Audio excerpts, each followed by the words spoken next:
Welcome to Industry of Impact. Are you asking the right questions? Am I getting technical knowledge and expertise?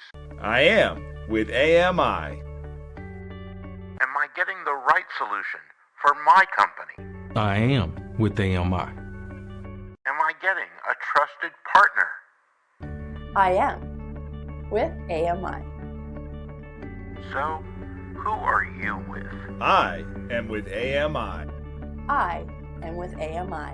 I am with AMI. Are you? Go to automatedmarketing.com. Welcome in, everybody. Welcome to Industry of Impact. This is a LinkedIn Live series and podcast that is really meant to shine a light on people who are making a positive impact on people, on companies, and communities. From industrial to tech, food and bev, consumer goods, there are people out there who are doing really good things for others. And the bottom line is we just love talking to them. I think there's a quote by Carl Sagan that sums up personally why I think we do Industry of Impact, and that is, who are we if not measured by the impact on others?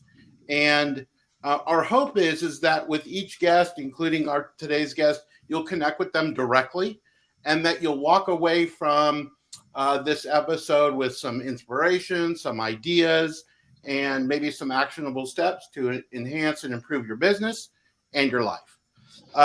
So that being said, my name is Mark Berger, and I'm the VP of Marketing for AMI. My co-pilot today is AMI CEO, Julian Meir, and our guest today, which we're stoked and super excited about, is none other than the manufacturing millennial, Jake Hall. Awesome. It's great to be here, guys. So good to have you. I think you're enjoying yourself, right? You're somewhere more remote than normal. Yeah. I'm out of my home office that has like robots and 3D printers normally behind me, and I'm out overlooking a peaceful lake now. So up in the cottage, getting some stuff done up here. So it's definitely a step away from manufacturing, but at the same time, it's great to still have conversations about it. And like we were talking about a little bit earlier, it's probably more of a reflection of the world today, that you can be staring at a lake and having conversations that are business related, industry related. So yeah, it's definitely a representation of how things are today. Yeah. Before we kind of get into some of the nitty gritty, I've got to bring up that you're an alumni of is Grand Valley State. Am I right? Yeah. Grand Valley State Lakers. And I would imagine you're following it, but your team is undefeated in D2 right now in football, and you just won the last round. You guys are headed to, I think it's like the regional final. Yeah, exactly. And you've got like 3 more wins and you win the whole thing. So I'm curious, December 3rd against, who is it?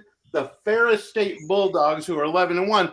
Give me your take. What's going to happen on the third? So it's actually really funny because we were talking about the cottage, right? So I live in Grand Rapids, which is where Grand Valley's at. And the cottage where I live is in Big Rapids, which is where Ferris State University is located. So my cottage is in Ferris State. They're at 11-1. They have an absolutely amazing welding engineering program here at Ferris. So I'm an alumni of GVSU. So of course I'm going to go with who my alumni is, the Lakers. I think we've won Ferris State won the national championship last year. Oh, okay. And so I went to Grand Valley, and I was going to Grand Valley, and a few years before I attended there, Brian Kelly was the coach of the Grand Valley Lakers. So he's currently the coach of LSU, who's playing Georgia, right? This weekend. Yeah. He beat Saban already, so playing Georgia. Before that, he was at Notre Dame. Before that, he was at Cincinnati, I think, and then Eastern and Grand Valley. So yeah, it's a lot of fun. Grand Valley's got a great engineering program, but some great D2 athletics as well. Nice. Cool. Now, and also, let's get the elephant out of the room, because we know by following you're a huge Cubs fan, but down here in H-Town. Oh man, you know what? I have one of their logos as well. Let me grab it real quick. And I'm very curious. Hopefully, you still hear me. Mark, I think we also have. Look, it's a Houston. It's a Houston.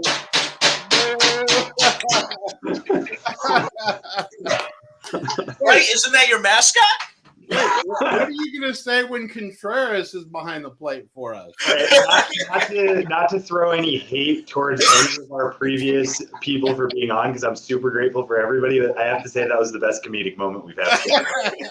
So you take the prize, Jake. Well, if we're getting close to the end and we need to know what we're going to go, and you might hear and just to know what's coming next, Mark. What's coming next is another championship ring. So I think all right. Nikki Gonzalez also has said hello to all of us. Nikki. Nikki, thanks for joining on and listening in. Jake, can you kind of tell us a little bit about yourself and a little bit about your background? And you can start wherever you want. Yeah, absolutely. So, to start with, I've been in the manufacturing industry for like 16 years now. Started out when I was in high school working for a custom machine builder, sweeping the shop floors, doing the gritty work of cleaning machines, wiping things down, cutting metal, deburring, acetoning it, doing all that stuff. So it's started out kind of doing the grunt work for a couple years when I was in high school, went to college. As we talked about, I got my product design and manufacturing engineering degree and biomedical engineering degree. So got that side of the education, and then went into industrial distribution for like 7 years. Sold PLCs, robotics, vision systems, motion control, and really got a lot of experience because in West Michigan, we really have a diversified industry. It's not just automotive. There's a lot of medical. There's a lot of wood. There's a lot of food and pharma and bio. So I had a lot of good experience seeing all that stuff. Then did that for like 6-7 years. Then 2020, during the pandemic happened, a few big things happened for me. One is I started the manufacturing Millennial. So that's been going on for a couple years now, which I know we'll talk about later on probably today. But then I switched companies to a company called Fine Zelstra. We're an industrial tech informations-based company. So anytime you have PLC, SCADA, MES, high-level info-based systems, we're solutions for that. And then our industrial tech group, was sold the last month. So now I'm a business development manager for a global company called ATS Global, and we're in like 27 countries, I think, or something like that. I'm still learning the details as we go through. But so now I'm a BDM for them for the US market, and doing that stuff. So I work with that team, and then when I'm not doing that, I'm going to shows and conferences and talking to people and doing webinars like this, and trying to advocate manufacturing and skilled trades and all the cool automation and technology that's behind it. Cool. Very cool. And that's what the manufacturing Millennial is all about, right? Yes. About that advocacy, about the next generation and generations to come with regard to manufacturing and engineering. Yeah, absolutely. So going into the fall of 2019, we'll get a little more detail on the manufacturing Millennial. Fall of 2019, I was attending a conference, and I was sitting in a room of about 400 other professionals in the manufacturing industry. And I looked across this room and I said, I am the only person here under the age of 40 in attendance. This is crazy. And so when that happened, I was like, there is a massive underrepresentation of younger generations in our industry. And I really didn't notice it until I sat there, because West Michigan has so many amazing engineering young schools and young startups. Like, there's so many companies in West Michigan that have come out of Grand Valley and other schools that we're a very unique situation for what is actually represented across North America and the US. So I said, I'm a millennial. I'm in manufacturing. I'm going to be the manufacturing millennial. And yeah, Nikki got it right. HTD was the conference that I went to.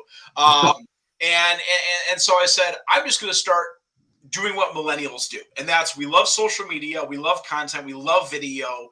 We love, at a sense, kind of being a very outspoken, talkative generation. And I just started just sharing content in a way. And if you were to go back to my videos, gosh, back in like March, April of 2020, they're horrendous. They are really, really, really bad. But I think what we're seeing now is that manufacturing needs to change in order to attract a new generation. I think that changes by the way we adapt new technology. We change the culture of manufacturing. We change the way we attract a more diverse group into manufacturing of women and minorities and diversity. And I think that that's done by technology. I think the technology is the common ground in that area, because you can, with a platform, share a lot more. And so when I started sharing content, there was no intent. And I know we kind of talked about this before we got things kicked off. There was no intent to say, I'm going to go and try and get as many followers or people as I can. And I still don't, I'm still not trying to chase a number of stuff. I think, I was told like I passed 50,000 followers a couple weeks ago. I had no idea, because I don't check that. But it was really exciting to see how the community wants to have people who advocate the industry. The community wants to have people, and the industry wants to have people who share new technology, who share their ideas, who want to say, this is what needs to change in the industry. And I've just been very blessed to be one of those people. And there's many others out there that are doing just as good of a job, if not a lot of them are doing a better job than I am. It's really exciting to see how the industry has changed in the past year or two. Very cool. Very cool. Yeah, it's super interesting. It's like, it's one of these things where it's in our day-to-day, unless you're super involved in this manufacturing and industrial world, people don't really think about it. But, the whole population doesn't realize that without some kind of bridge happening here, like all of the things that they just take for granted that show up at their doorstep, that run the back end of our day-to-day lives, there's a major transitional issue here. And I think it's really cool to see that you've kind of taken that whole sector under your wing and started moving it forward. Yeah. And we need people, who are peers to these people that we're trying to attract into this industry. And I think what we just need to do is, there's a statistic I always love to throw out there, where a interview went out to a bunch of parents and basically came back to say like 75% of parents agree that manufacturing is dramatically important for our future economy and our national security. Like it's a necessary industry. Yet when they said, would you be willing to have your kid be in the industry? Only 2 out of 10 said yes. And so here we view manufacturing as a necessity here in North America, yet our kids we don't want our kids to be a part of it. And I think that's just because there's this misconception that manufacturing still is this dark, dirty, dangerous. And I say still, that still is because it was at one point in time. There was a point between like the 60s to the early 90s that you saw manufacturing going overseas. Manufacturing culture-wise was not great. And that's where a lot of like my parents saw their parents living in and working in. They said, I don't want to be a part of that. And they don't want their kids to be a part of that either. So I think we need to, as an industry, dispel the myth that it's just this dark, dirty, dangerous industry that, hey, only men are a part of, and say, no, that's not the case anymore. It's an industry that has a lot of technology. It's an industry that has a lot of innovation and new technologies like AI and machine learning and advanced robotics and the way we handle data and process data and visually present data, which is kind of like what I'm doing over at ATS. It's exciting. But what's more exciting about it is then you can see as we make the industry more diverse, we make the industry a lot more appealing to people who were once not a part of it. And I think one of the great things is I was talking to a woman when I was speaking at Cedar Rapids, Iowa. I spoke at the Iowa Manufacturing Conference, the CBJ Iowa Manufacturing Conference, and flew out to Iowa to speak to them. And there was an amazing speaker out there who talked about how do you change the way you do manufacturing, the way you do business to attract future people. And I think, one of the greatest things I saw out there was her company is doing 4 amazing things that she works at. One is they started offering daycare before and after the school and manufacturing. So for a lot of these larger manufacturers, it might not make sense for a manufacturer that has 15 or 20 employees. But when you see a lot of these larger size manufacturers and they say, why can't we get people? They're offering before and after service daycare. And on top of that, they registered with the public schools then to make that area a pickup and drop off point. So now all of a sudden they can bring the kids to school. They can go into work at the time they need. They can hang out there in that area. Then they get picked up to school. They go to school, and then they get brought back. So when their parents get off of work, they can do that. Now all of a sudden you're taking maybe the single mom or the working mom who wasn't able to do this type of job before, and you're making that available. Wow. They're also looking at doing, they're doing 3 3-day work weeks. So they're working 3 12-hour shifts. And that's actually pretty common a lot of times in the medical industry. If you look at what nurses are doing and stuff, it's just manufacturing is never viewed that way. So what happens if a manufacturer, if you're working 2 shifts, what if you just did Monday, Tuesday, Wednesday, and then Thursday, Friday, Saturday, and you had 2 shifts working 12s, and all of a sudden a person can have a 4-day weekend. That's a massive, I would say attraction to a lot of people. Yeah, to have. absolutely. Another one was simply providing transportation. Like when the survey went, I can't remember if it was by Deloitte or Gartner, so don't quote me on it, but there was a study out there that says the number one reason why people in manufacturing don't show up to work when they're scheduled is because they can't find the transportation to get there. Wow.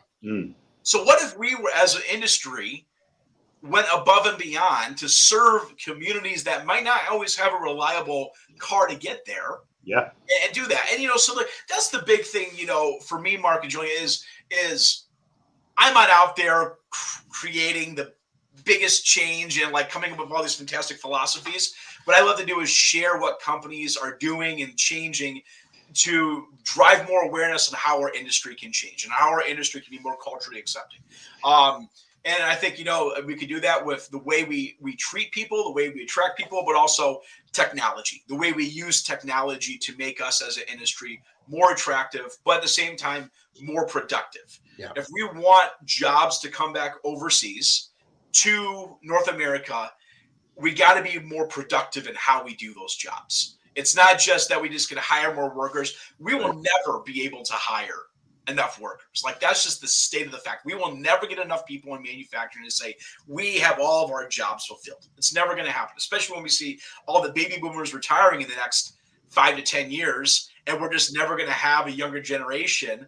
I think it's just one of those things where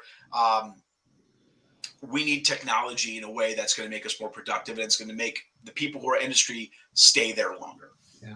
Yeah, interesting. So are you kind of seeing that shift then where the jobs that are being produced within manufacturing are leaning more heavily towards this technology side rather than the standard what people think of as a manufacturing job? Is that changing a lot to make these manufacturing environments more efficient? Yeah, I think it's definitely shifting that way. Is it over half, not even close? I think there was like a number out there, sort of between 70 to 78% of manufacturing still manual. Yeah. So it's not like we're all of a sudden hearing that robots are just taking all these jobs. And I'm like, right. The majority of manufacturing is still a very manually intensive industry. And I think what a lot of times what we're doing is automation and technology is here to enable the worker to have an easier job, to make it so they stick around longer, so they have better retention. When you look at technology that just enables the worker to be more productive, that's our goal. Mm-hmm. And we're finding it out right now is that human labor is so important in our industry, and whatever we can do to keep human labor happy in our industry, and I think technology is what's going to make it so people enjoy what they do at work. Yeah, makes a lot of sense. I was actually at two facilities yesterday. One was a smoked fish facility, and another one was a cannabis facility. And you're spot on. These companies, they're smaller regional companies, but they are looking for ways to have their workers be happier, but also be more efficient as a company. And like, especially in the cannabis manufacturing industry, which is, booming everywhere. They are way behind the curve with automation. And so I was seeing it, like their facility, it was, 30 people in a room packing, all of the different things that they do. So, they had like one piece of automation in, and this is what they're trying to do to catch up, because otherwise they can't be profitable and they can't keep people around. So it's really fascinating. Yeah, It is. Maybe this ties into a video I saw of yours on YouTube. I'm curious, how do we attract the younger generation towards this type of career? Yep. And the video I'm referring to was you had interviewed, I think his name was Grayson, and it was someone you interacted with when you were younger, Yeah. right? That you were in this Lego league. You coached him, right? In a Lego league. Yeah. And it got him, and I think this is kind of your backstory too, really interested in figuring things out, putting things together, right? That type of thing early on. So could you talk a little bit about your experience with Lego League, and then how that or other ways you and others can inspire a younger generation to really be attracted towards manufacturing and engineering? Yeah, absolutely. I mean, when you look at the numbers out there, the greatest impact that you can make on a kid and getting into STEM is before the age of 12 years old.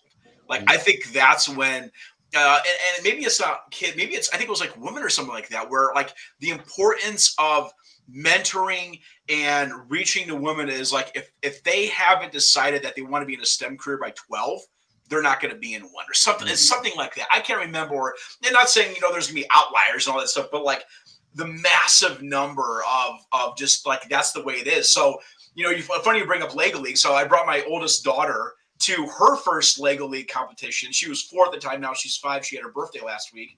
But yeah, we went to her first Lego League competition just because I wanted her to see the excitement. And the really exciting part about that was we were on the floor, we were going around there, we were watching the robots compete. There's a bunch of different events that happen at Lego League. But the one that she noticed to me is she said, "Dad, that team has all girls." But what's crazy is a 4-year-old sees that. Like a 4-year-old pointed it out to me. I didn't have to point that out to her to say this. And it just shows you at how young of an age that young women see, is this something that other women do and that other girls do? And if you're not being intentional about it, it's never going to happen. But yeah, I mean, so Lego League was an amazing, exciting thing for me. So when I was in high school, I coached a couple of teams. One of those being Grayson was on it. Grayson, I think, was in 7th grade, and I might have been a freshman in college or a senior in high school. It was right around that time frame. But yeah, that was really exciting because that team, we did really well. We won 3 out of the 4 competitions at regionals. We went to state. We got 2nd place at state. We qualified for nationals, but only one team was able to go, so only the first team went. So first place went there. But it was an amazing experience. And now he's a integration engineer for a robotics company. I think last time I talked to him, he was going around and he was integrating robotic and automation cells. Wow. And that's just like one of the stories. Another guy knows a chief developer for launch systems at NASA. Another guy is a rocket development guy. There's another kid I know, Ryan. He's a senior engineer at Tesla. And to think about like they were in 7th grade at the time, 6th, 7th, 8th grade. And then we coached them all through high school and stuff as well. But like the impact that you can make on these young kids about the excitement of there. And yeah, did every kid I teach go into engineering? No.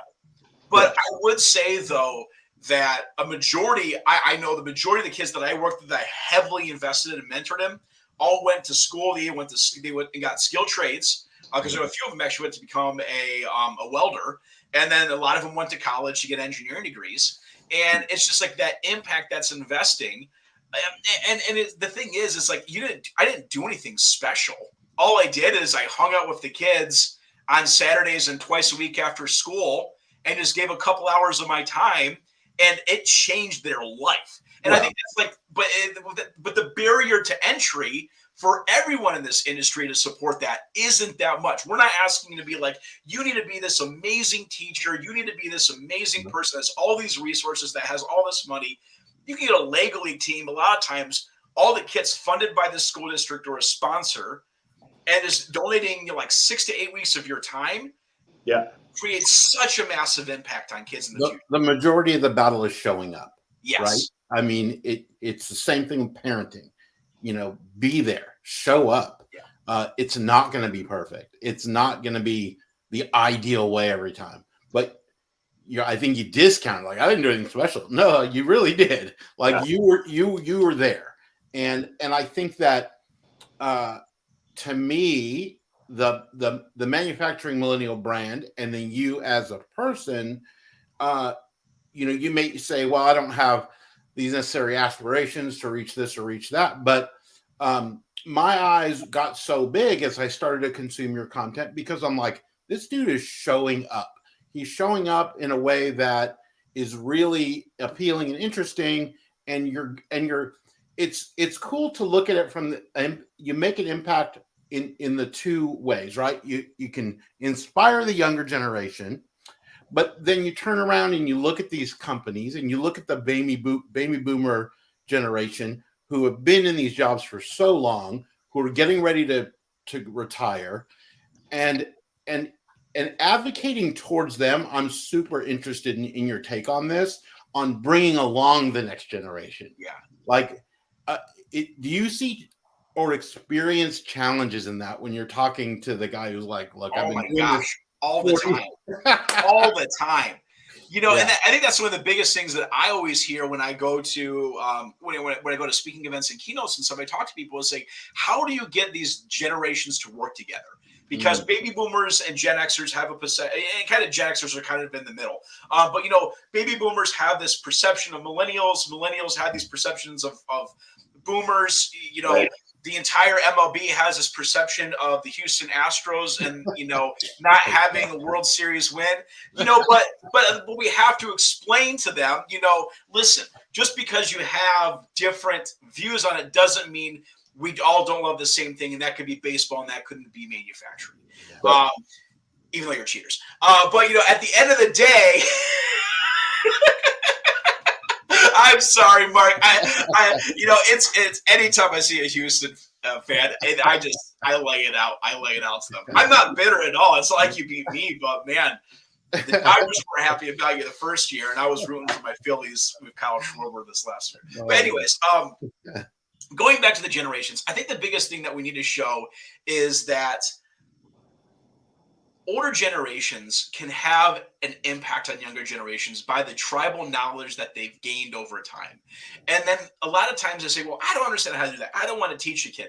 But that's the great part about technology now, is technology can capture knowledge of older workers in a way that's never been able to be done before. And I think a lot of that times can be with virtual reality, where we can go out there for a maintenance guy who can just listen to a machine and know what's going to fail 4 weeks from now because he has that, that ear. We can now leverage technology in a way that's going to make it so he can communicate with his knowledge that can be captured to be passed on to future generations. And I think the one thing that a lot of older generations want is they want to have that respect in a way. And it goes both ways. Like, that's the biggest thing is, listen, younger generations, millennials and Gen Zs, they need to be respectful of older people and the knowledge they have. And it's one of those things where it's not just me, it's not just you. They got to come together.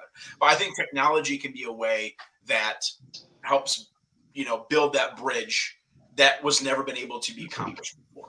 Yeah, I think you brought up a really interesting point before with how we educate younger people coming into this, and how, sponge-like, from the time that people are, 3 to 12, they're so absorbent of everything around that. And how, if you ask most kids, oh, do I enjoy this and that in school? But Lego League is one example, but like gamifying the education to make it fun and exciting for people to be coming into an industry, and creating programs that really make it enjoyable and hands-on, I think is super important, because some kid at 8 years old is not going to want to like read engineering books, but if you make it fun and enjoyable, and the teachers have a real passion for it, that changes the game of how people come into it. So I think that's something that needs to be explored a lot more. And then one thing I want to add to that, it's not just the younger generations that are coming up. It's also the current generations right now who are older millennials, who might not have been in the industry, but manufacturing can now be an attractive industry for them. So like, that's why I encourage manufacturers out there. What are you doing to enable additional further education for them, to pay for them to work for you, but then also go back to school to get a mechatronics associate degree, or a PLC tech associate's degree, or a robotics programming degree?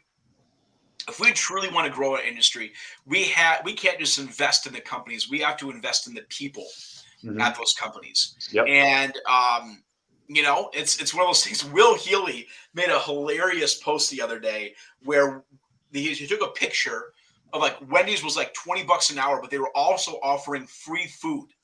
And it's one of those things is like, and I'm not going to get into the whole economic thing of like where we're at with younger generations not being able to get stuff, that they once would. But we have to realize, though, from a cultural perspective, how people get houses, how people live, how people invest now is completely different than it was 15, 20 years ago.